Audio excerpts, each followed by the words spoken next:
दिल्ली के फायरिंग हत्या मर्डर। दिल्ली के सीलमपुर इलाके में गुरुवार रात को जहां सरेआम 17 साल के एक युवक कुणाल की नकाबपोश बदमाशों ने चाकू से रोककर हत्या कर दी। ये है दिल्ली। ये जितना दिन के समय में खूबसूरत लगता है, वैसे रात होते ही इसकी सच्चाई कुछ और ही होती है। तो रात के बज गए हैं 12 और जब दुनिया सोती है तो हम निकलते हैं दिल्ली की सड़कों पे एक्सप्लोर करने। मेरा नाम है क्रैक डोनल और ये है मेरा दोस्त आयुष। और आज हम पूरी रात दिल्ली की सड़कों पर रहेंगे। ना कोई होटल ना कोई प्लान, एक रात दिल्ली के नाम, जहाँ हर मोड़ की एक अपनी अलग कहानी। चलो चलते हैं दिल्ली की सड़कों पर। फिर मैं निकल गया कुछ रैंडम लोगों से बात करने। हम आपसे पूछना चाहते हैं, क्या दिल्ली की सड़कों पर रात में रुकना सेफ है? नहीं, बिल्कुल सेफ नहीं है दिल्ली के अंदर।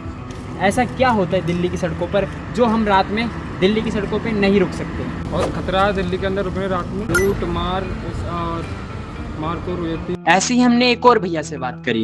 इधर आओ थोड़ा कॉन्टे में। क्या अंकल जी, दिल्ली की सड़कों पर रात में रुका जा सकता है?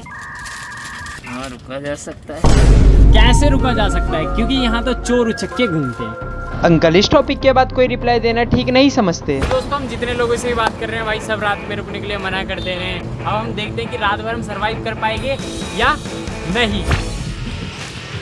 तो गाइस, हम निकल चुके हैं। इस समय पूरी रोड खाली हो चुकी है और इस समय है मेरे साथ आयुष भाई। खाली कहाँ है भाई? उसकी यादें।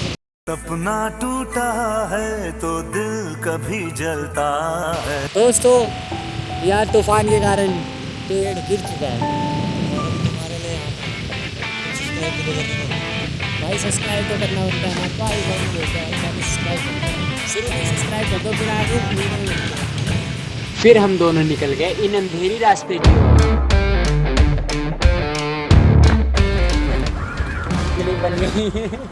दोस्तों, किसी से खतरा हो या ना हो, इन कुत्तों से जरूर है, इसलिए भाई इनसे जरूर बच के रहना चाहिए। ऐसे हम कई देर पैदल चले और इस बीच टाइम का पता भी नहीं चला। तो गाइज, हमें 1 घंटे हो चुके हैं ये चैलेंज करते हुए और अभी हम किसी के घर के पास बैठ गए और ये नहीं पता किसका घर है। ऐसे हम कई देर तक एक साथ बैठे रहे और फिर हम ऐसे एरिया में जाने का डिसाइड करते हैं जो हमारे लिए काफी खतरनाक हो सकता है। फिर हम दोनों निकल जाते हैं उस लोकेशन की ओर और जैसे जैसे लोकेशन पास आ रही थी वैसे धड़कनें भी तेज हो रही थी। यहाँ से सिर्फ 5 किलोमीटर दूर थी वो लोकेशन। और कुछ देर में ही आयुष के घर से फोन आ जाता है। तो गाइस, हमें टोटल 1.5 से 2 घंटे हो गए घूमते घूमते और ये भाई इसके घर से फोन आ चुका है। ये भाई बात कर रहा है, मतलब बना रहा है अपने घर वालों को। आयुष भाई अब मेरी शूट करवाने हैं और अभी 1.5 से 2 घंटा हो गया, कुछ हुआ नहीं है क्योंकि एनी टाइम ट्रैफिक चल रहा है रोडों पे, तो इतना इशू नहीं हो रहा। फिर हम दोनों निकल गए दोबारा उस लोकेशन की ओर और जैसे जैसे वो लोकेशन पास आ रही थी एरिया भी बहुत ज्यादा सुनसान हो रहा था। कुछ देर में हम उस लोकेशन पर भी पहुंच गए। तो गाइस, अभी पूरे 2 बज चुके हैं और इस समय हम पता है कहाँ हैं? सीलमपुर एरिया में, जहाँ लास्ट टाइम मर्डर हुआ है, जहाँ पर गैंग और लड़कियों का चलता है। दिल्ली के सीलमपुर में एक नाबालिग को मार डाला गया, बेहद बेरहमी से उसका कत्ल हुआ और अब उस कत्ल के पीछे एक लेडी डॉन का कनेक्शन। इसी कारण पूरा सीलमपुर कैमरों से घिरा हुआ था और हम दोनों इसके अंदर जाना शुरू कर दिए। मर्डर के बाद पूरा एरिया सुनसान था। पूरा एरिया सुनसान हो चुका है। 2 बजे ऐसी गलियां सुनसान मिलती है। आयुष भाई, तुम कुछ बोलना चाहोगे? मैं घर जा रहा हूँ, मिलते हैं अगले वीडियो में मिलते हैं। भाई मेरा क्या होगा? जो मंजूर है खुदा होगा। मुझे ना अभी यूट्यूब के करियर में आगे बढ़ना है भाई। बच गए ना तो नेक्स्ट वीडियो आ जाएगी भाई, ठीक है भाई। एरिया देख रहे हो, कसम से भाई पूरा सुनसान है भाई, पूरा तगड़ा सुनसान है भाई। देखो, उसी समय आयुष आगे जाने के लिए मना करता है बट मैं अप्रोच करता हूँ आगे जाने के लिए। देखा जाएगा ना, थोड़ा और अंदर चलते हैं। आओ आओ भाई, आओ। और थोड़ी आगे जाते ही हमें अचानक कुछ दिखा है। क्यों है? फिर मैं भी उस साइड देखता हूँ। भाई, हम दोनों बिना कुछ सोचे वहां से भाग के बाहर की ओर आते हैं। माँ की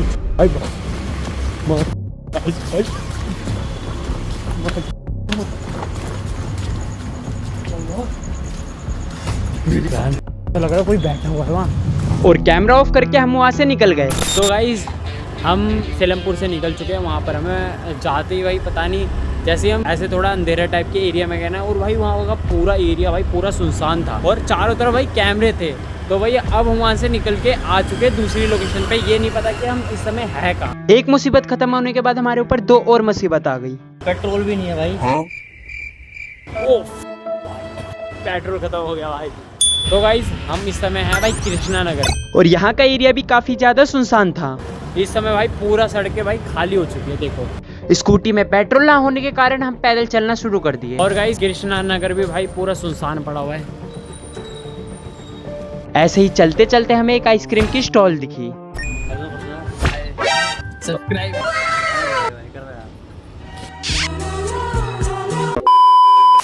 बंदी को ऐसे प्यार करा होगा? बंदी नहीं जी। स्मार्ट तो लगता तुम। वो तो देखे शक्ल देखो ऑडियंस को। अब तुम्हारे ऊपर वो रिबन डाल देंगे पिंक वाला।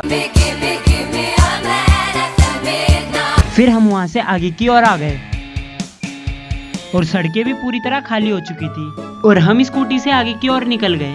तो गाइस अभी टोटल 2:30 हो चुके हैं। अभी तक तो हमारे साथ कोई सीन नहीं हुआ। और आयुष भाई मैं तुमसे ये पूछना चाहता हूँ, क्या दिल्ली सेफ है रात में निकलने के लिए?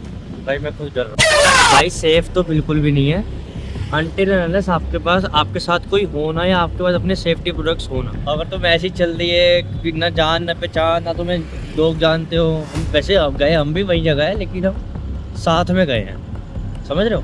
कोई अकेला जाएगा तो फिर तो मुश्किल हो जाएगा उसके लिए बहुत। गाइस अगर तुम इस वीडियो पे भाई 1K लाइक्स करते हो तो भाई मैं अकेले पूरे रात भर नाइट सरवाइव करूँगा। मतलब नहीं कर पाओगे भाई, अब तुम करके दिखा दो और भाई ये चैलेंज मैं कंप्लीट करके दिखाऊंगा, ठीक है? और इस बीच हमारी स्कूटी का पेट्रोल भी खत्म हो जाता है, तो हम एक साइड स्कूटी पार्क करके बैठ गए। रात ज्यादा हो गई थी तो हमने डिसाइड किया कि तो गाइस 3 बज चुके हैं और भाई अब मैं नहीं घूम सकता, बहुत ज़्यादा थक चुका हूँ। तो भाई मैं चला सोने।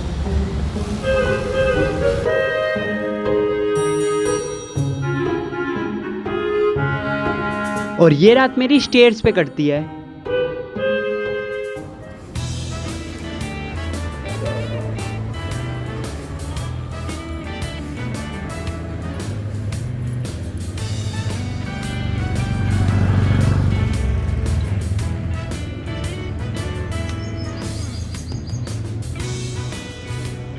तो गाइज़ रात बहुत ज़्यादा हो गई थी तो हम फुटपाथ पे ही सो गए थे और अभी टोटल 5:30 हो चुके हैं और हम उठ चुके हैं। तो भाई ये चैलेंज भी अपना कंप्लीट हुआ।